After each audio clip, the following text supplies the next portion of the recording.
Hello everyone. Today I'm going to start the topic leadership of management syllabus. So leadership is a part of management, but it is not all of it. Leadership can be done in three kinds. Like there are three kind of tasks in leadership. But first is looking at the task, like meaning getting the work done. Second is looking at the team, like developing the team. Third is looking at individual needs. Now these are the three kind of leadership task, team, and individual.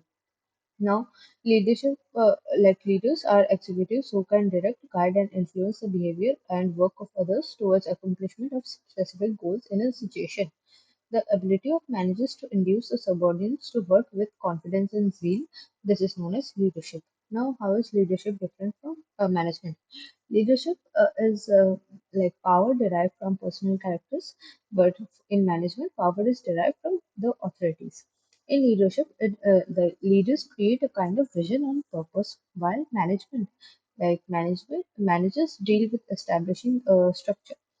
Leadership focuses on the organizational growth rather, and while managers focus on profitability of the organization. Leadership is about motivating and mentoring others. Management is about monitoring the results. Now there are three kinds of leadership styles given by Kurt Lewin, and after that, two more kind of leadership. No, not two. I think nine more kind of leadership styles are there. Now the first three given by Kurt Lewin are authoritarian, participative, and laissez-faire. First is authoritarian leadership. It includes quick decision making. It is more useful in case of unskilled laborers. High degree of control by the leaders is there. It can be of like authoritarian style can be of three kinds. Strict autocrat. They are by name you can know they are very strict and they act negatively on the team. Benevolent autocrat. They are a bit less stricter as compared to strict autocrat, and they are positive on the team. And third is manipulative autocrat. They are the leaders who make people believe that they are participating, but the decision is already made and they are just manipulating them. Now, authoritarian leadership are the leadership styles in which the leader kind of tells the employees to do this. They do not give them a choice at all. This was used by Steve Jobs at Apple and Henry Ford at Ford.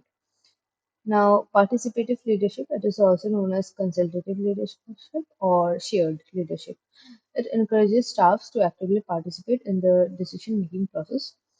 It asks staffs X or Y, which one is better. It was used by Nui. Indira. It was used by Indira Nui. Uh, she is the CEO of PepsiCo.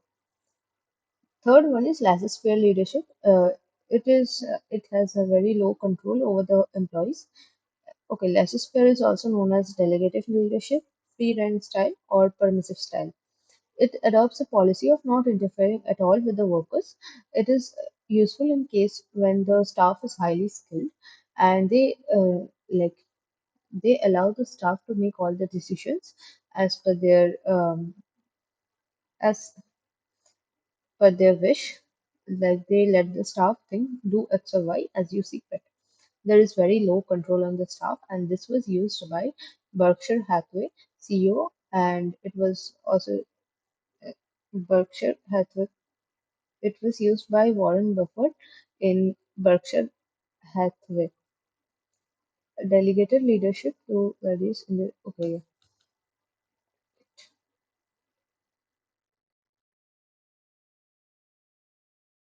Now, what are the other leadership styles? First is transactional or managerial style. It was used by Bill Gates in Microsoft. It follows a carrot and stick approach. It is autocratic in nature and theory X style of management is used in this. It focuses on Maslow's lower order needs like monetary needs. It is good for crisis or emergency. It is not for emotional people, and it is management by exceptions. Like it doesn't pay attention to subordinates until there is some specific problem occurring, and it is they give rewards if you do well, and they punish you if you do something wrong.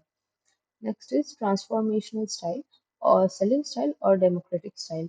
In this, workers have like the manager accepts that workers have intrinsic as well as extrinsic needs. They connect self-identity of the worker to a project to the project's identity. Like they tell the worker that what benefit, like how they are important in this project. It was given by James Bond and later on it was extended by Bernard M. Bass. This transformational style was used by Nelson Mandela. Now, James Bond told that leaders and followers make each other advance to a higher level of morality and motivation. So, this is what was used by Nelson Mandela. Now, Bernard M. Bass later on explained the different psychological mechanisms of transformational leadership. Now, the characters given by Bernard and Bass were there were four traits given like okay, so first is idealized influence II. In this, the employees see the leader as a role model. Next is IS, intellectual stimulation, in which the role model challenges the followers to be innovative. Next is individual consideration, IC, in which the role model shows genuine concern for their followers. Next is inspirational motivation, IM. This the role model should be able to inspire his followers. So these are the characters for transformational leader. Uh, Idealized influence, intellectual stimulation, individual consideration, and inspirational motivation. Now, there are some major personality traits required for a transformational leader. It is known as ocean model. Openness. This shows the curiosity of the leader. Conscien- Conscientiousness. Conscientiousness. Conscientiousness. I'm not sure. It shows the organized behavior of the leader. Extraversion, it shows how outgoing the leader is. Agreeableness, it shows how sensitive the leader is to the followers' problems. Neuroticism, it shows how moody the leader is. Now, the four traits are traits of a transformational leader, while the last four traits are traits of a transactional leader. That is all. Now, next. Okay. Yeah. Okay, so there are 10 kinds of leadership. Okay. So next is servant leadership. This was term was coined by Robert K. Greenleaf. In this, leaders share a kind of power, and there is less control over the group. Like this, no single. Okay, yeah, the power is shared throughout the group, and the power period is upside down, meaning at the top level there are highest number of people. This is mostly used in NGO or politics. This servant leadership style is used in Toastmaster International, and in this, the leaders leaders exist to serve others. Next is bureaucratic leadership. It was given by Max Weber. This the like leader totally relies on rules and regulations, and if there are no rules, then they wait for higher purpose. No, they wait for higher authorities to tell them what to do. And it is very slow paced in nature, and it is based on hierarchies. It is used. It can be seen in police station, banks, or power plants, etc. Next is paternalistic style. Paternalistic leadership.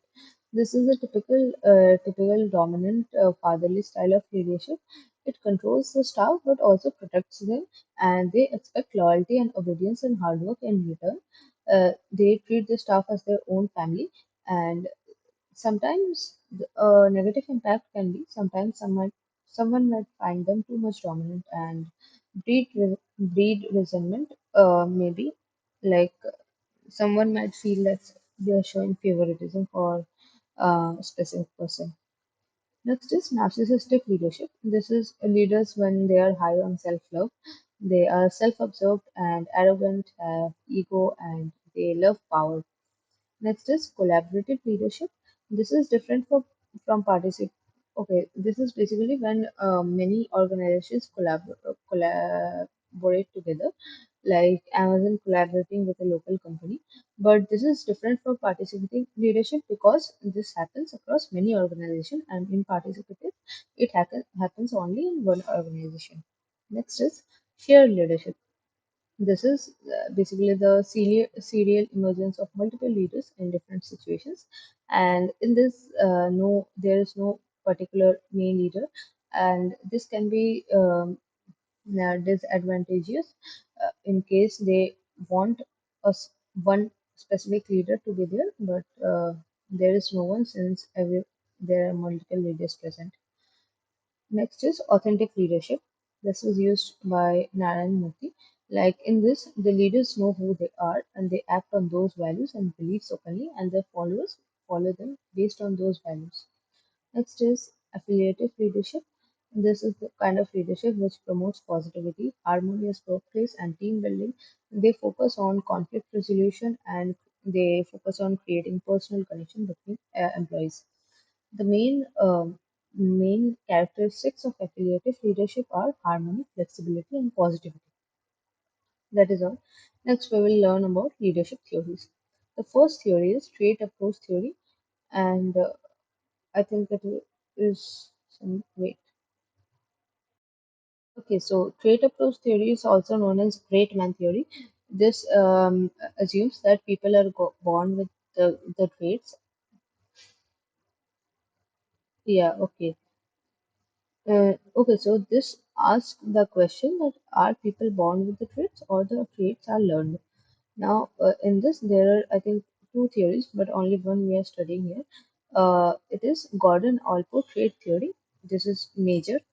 Uh, this tells us that traits are influenced through childhood experience, current environment, and their interaction with everyone else throughout their life. Th- In this, they tell that leaders' personality, are made up of anyone's personality are made up of three kind of traits. First is cardinal, which are the dominant traits. Second is central, which are major traits. Third is secondary. These traits are visible only in specific situations. That is all. Next kind of theory is functional approach theory. They focus on emergence of leader in difficult situations, and then no formal leader is present in the organization, and the organization as a whole can lead, but there is no specific leader. The first kind of functional approach theory is John Adair's action-centered theory. They divided leadership into three kinds: team, meaning the group needs, task needs, and individual needs. Now, this theory says that if someone can lead a group, then all these three needs are okay. No, this theory tells us that someone can lead a group if all these three needs, like team needs, task needs, and individual needs, are met. Next,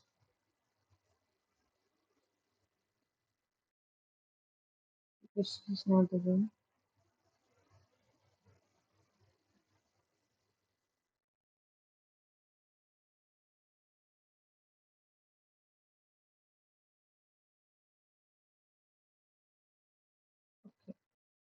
Yeah, this is the one.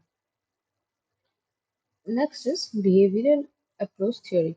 This tells us that leaders are born, no, leaders are made and they are not born naturally. This tells us that leaders can be either task oriented or people or group maintenance oriented. This also believes that only one leader will be effective in all the situations, and this has seven theories in it. First is Michigan and Ohio University Leadership Studies. Okay. The, the University of Michigan studies two types of practices. First is employee orientation, and second is production and task orientation. Now, the same study was done in Ohio State University. First is initiating structure, task perform, and second is consideration, like considering human relation. Now, this is a box. Imagine in this grid, the higher we go, the consideration is increasing, and in this way, if we go rightwards, the initiating structure or task behavior is increasing. Now, this theory tells us that manager can adopt any of the four quadrants, and high score in one quadrant doesn't tell us that will be low score in another quadrant. And according to this, four kind of manager will be there. That is all. Next was the Blake and Mountain. Blake and Mountain managerial grid. In this grid, there are two things. First is task-oriented managers and relationship-oriented managers.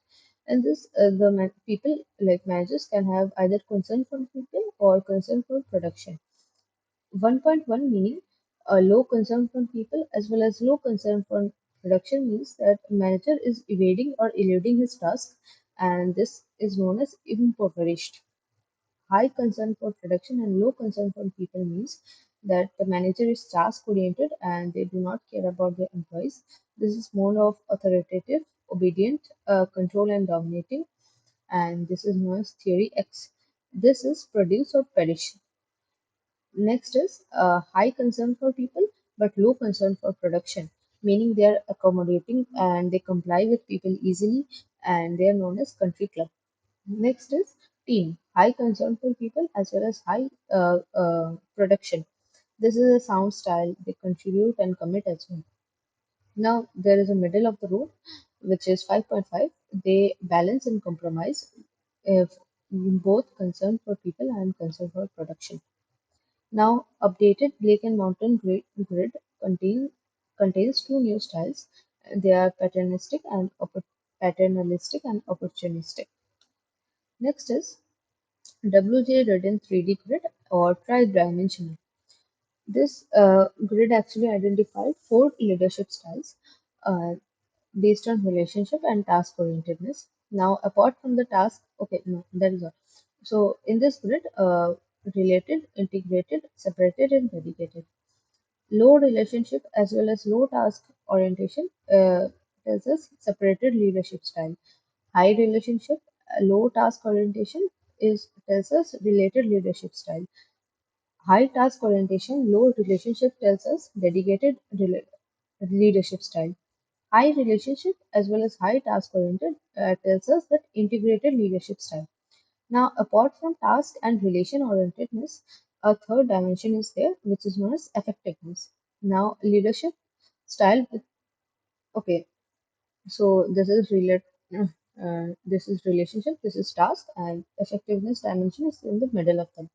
Leadership style with the situational demand of specific environment. Okay, according to situation, the leadership style changes. Next is live-in leadership or power orientation theory. This is the one we read about, authoritative democratic laissez-faire.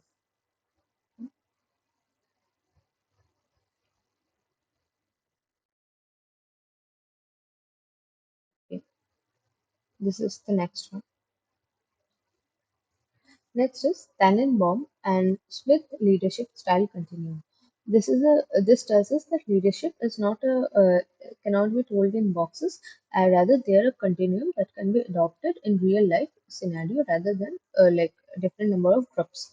Okay, so this is 1, 2, 3, 4, 5, 6, 7 stages. Tells, sells, suggests, consults, joins, delegates, educates. Now, this like increasing subordinate centered is increasing, and the tells is using more authority and educates using is abdicates, uses less authority and gives more freedom. Tells is manager centered, and it is manager centeredness is decreasing and subordinate centeredness is increasing. So suggests actually when manager gives ideas, concerns when everyone gives their idea, but only manager's decision is final. Joins is when everyone takes a collective decision. Delegates is the manager defines the limit and subordinates decide. And abdicates is manager gives them full freedom to decide whatever they want to do. Next is Likert leadership theory. This is a theory having four systems and three variables. The three variables are trust in subordinates, the whether the manager can trust their subordinates or not. Second is whether subordinates feel free to discuss everything with their manager. Third is uh, like whether subordinates tries to get superiors ideas. These are the variables. Now the systems are: first is exploitative authoritative, the trust, freeness, and getting opinions all are less in this. Then benevolent authoritative, they are medium in this. Then consultative, and then democratic. Now, but the difference between Likert and Levin's theory is the like here you can see that authoritative style is divided into two parts: exploitative and benevolent, and also the while in Levin the democratic style is the same. Okay, yeah, the authoritative style is divided here into exploitative and benevolent, and the democratic style of Levin is same as consultative and democratic style of Likert. That is all. Next is this is the last one is Hunir, Jager, and Heckman, four styles of management. They gave us four styles: dictatorial, autocratic, democratic, and laissez-faire. So we have read it like dictatorial, the 100% tasks are taken by managers and it is task centered, and laissez-faire is group centered. That is all. Okay,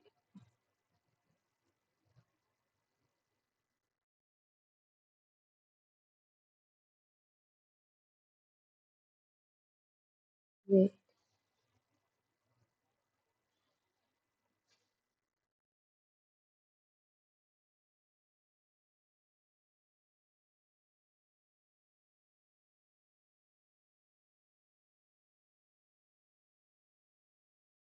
okay. Now, situational and or contingency theory. This is when load like okay wait okay so next is situational or contingency theory of leadership. This tells us that no leadership style is best for all situations, and they give us five theories. First is Fiedler contingency theory. This tells us that leadership style depends on the situation and varies accordingly. Individual style is fixed. So for different situation, different individual is required. This classified that broadly two types, task-oriented and relationship-oriented style is there, and they are just according to their least preferred coworker scale. Now, what is the scale? In this LTC scale, the individuals are asked to rate 16 characters on a bipolar scale of 1 to 10. Low by low LPC scale means the individual is task oriented. High LPC means the individual is relationship oriented. Now, what are the situational variables? These are leader's position, power, task structure, leader member relationship. So based on this, and if okay, so if leader member relation is good and bad, task structure can be structured, unstructured. Leader position can be high or low, and favorable for leader is it can be high or it can be unfavorable for leader if it is 8. Next is type of leader needed. It can be task oriented or relationship oriented. So this is the chart. Okay, so any factor other than positive, task motivated. Okay, so if the leader member relationship is good, if any other factor is positive, then it is task motivated. So structured is positive, so it is task motivated. This is negative. This is again positive, so it is task motivated. These both are negative, so it is relationship motivated. Now, bad, in case of leader member relation, bad. If both the factors are negative, then it is task motivated. Otherwise, it is relationship oriented. This is positive, this is positive, so it is relationship. This is positive, this is negative, so it is relationship. This is negative, this is but positive, so it is relationship. These both are negative, so it is task oriented. Now, from this, we can see that highly favorable and unfavorable both situations are task motivated, and low LPC are suitable for extremely favorable situation. And in stressful situation, experience is more useful than intelligence. Okay, that is all. The next theory is Hersey and Blanchard situational or life cycle leadership theory. This tells us there are four leadership style and four maturity style of the coworker. Leadership relationship behavior increases while task behavior increases in right words. For low task behavior and high relationship behavior, it is participating style. It is known as M3R. Okay, no, let's start from M1R1, which is telling style, high task behavior and low relationship behavior. And this leader tells them what to do. And yeah, that is all. Next is M2R2. This is selling style. In this, task behavior is high and relationship behavior is also high. This okay. This is when the leader is mature and they are able to do. No, they lack the ability, but they are willing to do. Next is participating style. The task behavior is low and relationship behavior is high, in which they have ability but they are unwilling to do the job. Last is M4R4 delegating style. This is when the relationship behavior is also low and task behavior is also low. This is they when they have high ability and they are willing as well. Maturity. Okay, I do not remember this. I have to study this actually. Okay, next is Robert House path goal theory. This style is determined through environmental and employee factors, which determines the output of tasks, like environmental contingent factors, subordinate factors, the leader's behavior accordingly. Leaders' behavior plus the environment and subordinate factors lead to the outcome. Leaders' behavior can be directive, achievement oriented, participative, or supportive. Now, the environment factors are can be the task structure, formula, authority system, work group. Now, subordinate factors can be the locus of control, experience of the subordinates, perceived ability of the subordinates. Based on this, the outcome can be like measured according to the performance or the satisfaction of the leader.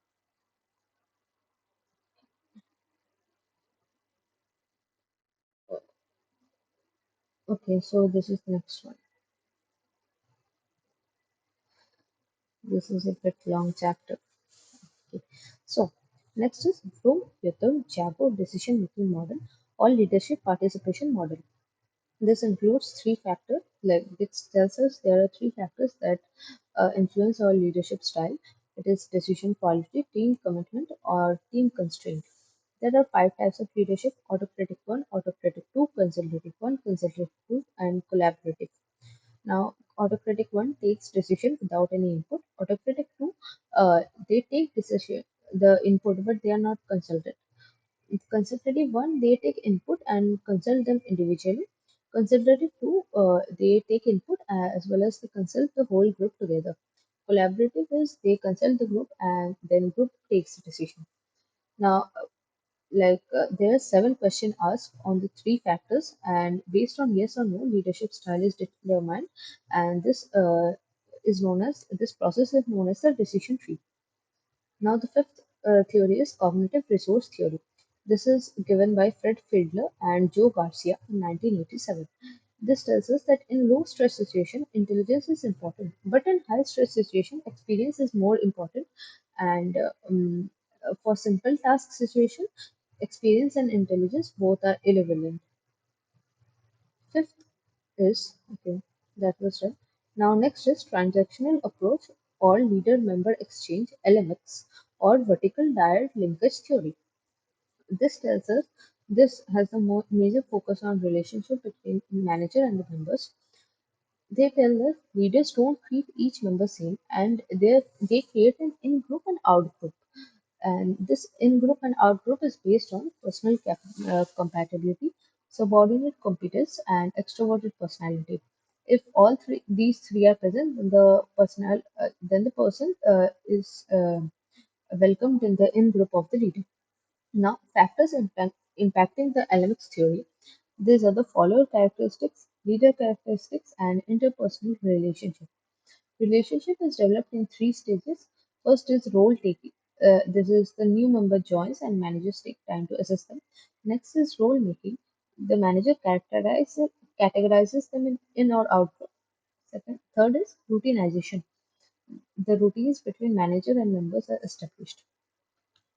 Okay, next is transformational approach theory. So in this we have already done Burns transformational theory and Bass transformation theory. So leadership partition inventory is left. So this is James Cruz and Barry Posner model or leadership participation inventory. This tells us they conducted the survey and asked people to rate the top five characteristics in a leader, and based on this the model was formed. So the top five characteristics was the leader should model the way, the leader should inspire a shared vision, the leader should challenge the process, the leader should enable others to act, and the leader should encourage the heart. Okay. Next is inspirational approach to leadership. This tells us that there should be three approaches: charismatic, visionary, and transformational. First, charismatic leadership. They by the name it says, the leader should be charismatic enough to influence the people. The negative trait of this is they might become too powerful and too dominant, and they might work like a banyan tree, and others cannot grow under them. Robert House told that charismatic leaders have inborn characters, while Richardson and Thayer told us that person can become charismatic. For that, for becoming charismatic, they need to develop an aura. They should create a bond and draw in others. They should bring out their potential. There are types of charismatic leaderships: socialized charismatic, personalized, office holder, personal, and divine charismatic.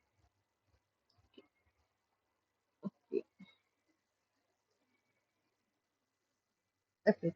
Charismatic leaders are a part of transformational leaders. They might not encourage okay his followers to challenge his okay, so yeah, a negative trait of leaders is they might not encourage their followers to challenge his view and may not want to change anything in the organization. In a way, they kind of want worship him. Next is visionary leadership.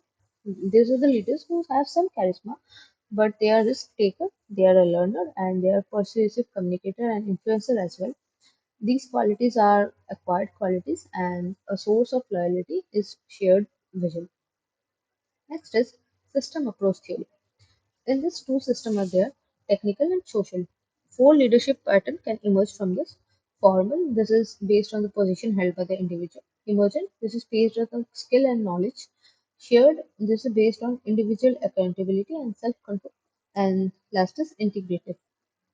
Next is great man theory of leadership. This is one of the first theory. This tells us that good leaders are born and ordinary people cannot become good leaders. Leadership as a quality can be acquired by formal education, and good leader will be good in all situations.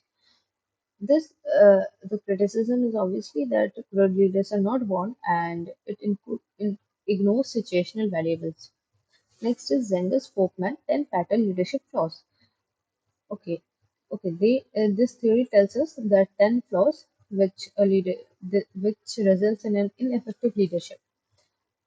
These are: don't collaborate, don't walk the talk, they lack energy and enthusiasm, they have poor judgment, they resist new ideas, they fail to develop others, they accept their own mediocrity, they lack clear vision and direction, they don't learn from mistakes, they lack interpersonal skills. Next is attribution theory of leadership. So, this is when leader's judgment of employee is based on attribution made by him for employee's performance. Like what causes this behavior? This can be internal or external. Internal behavior is dispositional. External behavior is situational. Now, Kelly designed a interpretation of model to interpret three types: distinctiveness, consensus, and consistency. Distinctiveness tells us the different Okay, distinctiveness tells us about different behaviors in different circumstances. Consistency tells us how people behave in same circumstance. Consistency tells us same behavior in different circumstance. I do not remember this any. Okay. Next is French and Raven's five form of power. Now, five form of power available to a leader are reward, expert, legitimate or title, coercive, ability to punish others, referent, meaning charisma.